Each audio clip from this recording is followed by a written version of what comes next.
Bonjour à toutes et à tous et bienvenue pour cette nouvelle vidéo Frinjective où aujourd'hui nous allons apprendre à faire du stacking et à donc stacker des hinges sur les différents validateurs. Je ne vais pas faire le détail de ce que c'est que du proof of stake et du proof of work, mais pour faire très court, le proof of work c'est ce que Ether avait avant de basculer en proof of stake. Donc, c'est-à-dire qu'il fallait faire des calculs algorithmiques très complexes pour pouvoir valider des transactions. Et c'est encore ce que fait aujourd'hui le Bitcoin, puisque le Bitcoin, quand on parle de miner, ce n'est ni plus ni moins que de faire valider des transactions avec des calculs extrêmement complexes à résoudre, raison pour laquelle aujourd'hui il n'est plus possible de miner du Bitcoin avec des ordinateurs, ce qui était le cas au tout début. Et que maintenant, il faut vraiment acheter des ASICs, des ordinateurs, si on peut parler ainsi, dédiés au minage et qui consomment donc énormément d'électricité et qui sont les seuls en mesure de faire des calculs aussi complexes et de valider les blocs. Le proof of stake, contrairement donc au proof of work, est basé sur la logique des validateurs, c'est-à-dire qu'un validateur est une entité, une communauté, une entreprise même, qui détient suffisamment de injective, enfin de token injective, pour pouvoir prétendre à valider les transactions.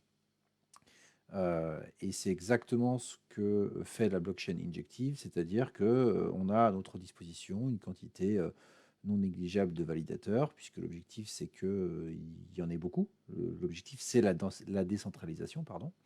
Donc du coup, l'objectif, c'est aussi pour ces validateurs de récupérer des hinges pour pouvoir prétendre à devenir validateur et atteindre le seuil minimum de montant nécessaire pour le devenir.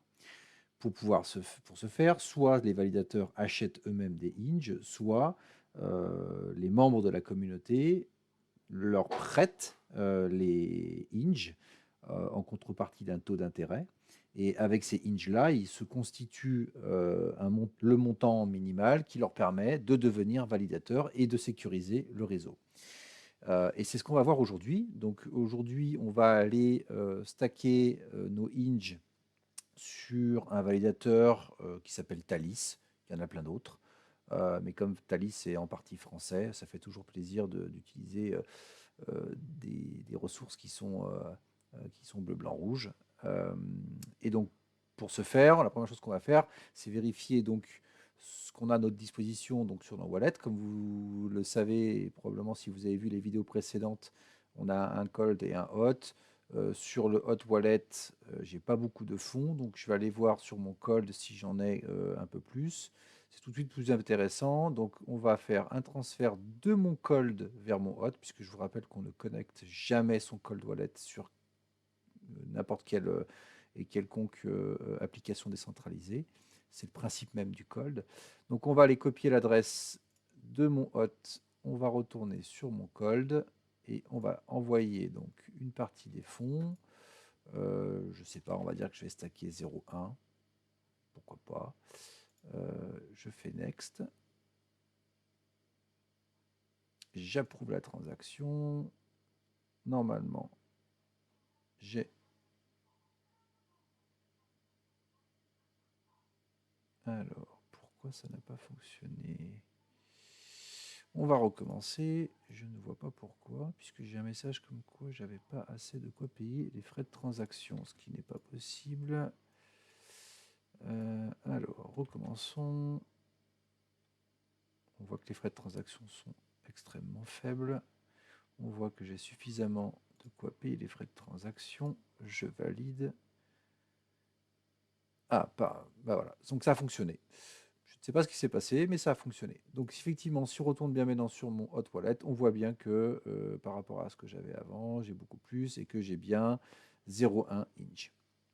Maintenant, si on procède donc du coup au stacking, eh bien on va se rendre tout simplement sur ce lien cliquable ici qui va nous emmener directement sur notre environnement Kepler et pour le coup directement sur l'environnement de stacking.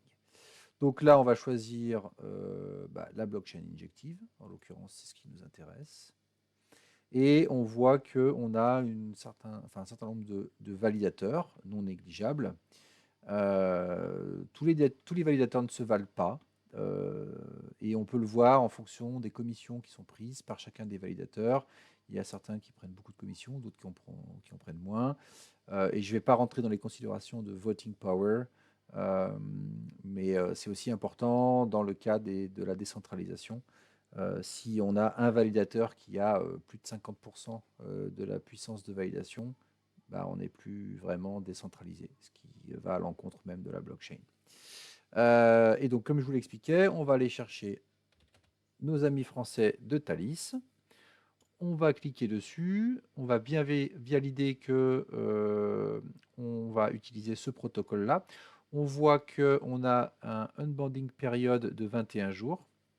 Cela signifie qu'à partir du moment où vous avez donc déposé vos hinges sur ce validateur-là, donc en l'occurrence Thalys, entre le moment où vous ferez votre demande pour pouvoir retirer vos fonds, et le moment où vous les aurez réellement dans votre wallet, il y aura 21 jours, donc 3 semaines. C'est très courant dans les blockchains. Ça permet d'éviter des retraits massifs et instantanés et de désécuriser une blockchain, puisque si tout le monde retire en même temps, la blockchain n'est plus sécurisée. Donc, on a une commission de 10%, c'est assez élevé, mais c'est assez correct par rapport aux autres. Et on voit qu'on a globalement un taux d'intérêt à 14%. Sur donc les dépôts que nous on va faire. Donc on va dire que je veux stacker. On nous explique ici qu'on fait partie que Thalys fait partie des validateurs dans le top 10 et que pour améliorer la décentralisation, il serait peut-être plus pertinent de choisir un autre validateur. En l'occurrence, Cocorico, je veux rester chez nos Français préférés. Je continue. Et puis là, je vais mettre donc le montant de la transaction, de la quantité de inch que je veux stacker. Pour l'exercice, je vais mettre un tout petit montant. Vous mettez bien le montant que vous voulez et vous faites stacker. Vous allez avoir le message de confirmation. Vous approuvez.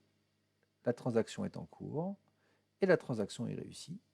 Et donc, vous pouvez voir que vous avez, ici, dans My Stacking, alors pour rien vous cacher, j'avais déjà fait un petit exercice avant la vidéo, ce qui fait qu'effectivement, on a un peu plus que ce que j'ai stacké.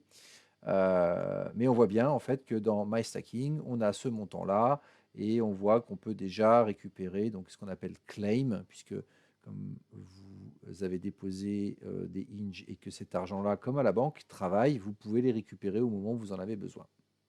Donc, l'objectif, c'est de stacker une portion de votre portefeuille, ne jamais stacker l'intégralité, surtout pas chez un seul validateur.